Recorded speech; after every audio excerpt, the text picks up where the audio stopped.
In this video, I'm going to show you on how you can create a backlog in ClickUp.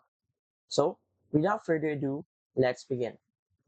First, open your web browser and go to app.clickup.com and log in to your ClickUp account. Once you're inside the main dashboard, there are two things that you can do. Number one is to create a backlog from scratch, like going here on this list. But I have an easier way, which is number two. We're going to use ClickUp templates. Yup, that's right.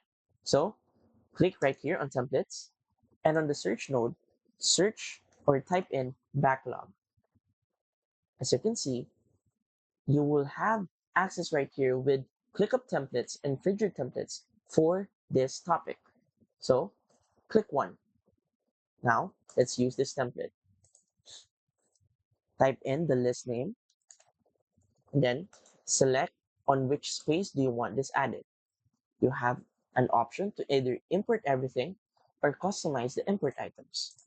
Then, as for the start and due dates, you can import it as is or remap the dates. And lastly, you can choose whether to include the archive task or not. Then, use template. After that, wait for a few seconds for ClickUp to add this new template to your left panel.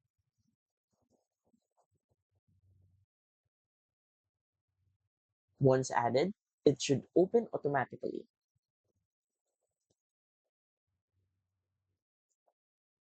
Now, as you can see, there is even a getting start guide to using this template, which can guide you to navigate through it.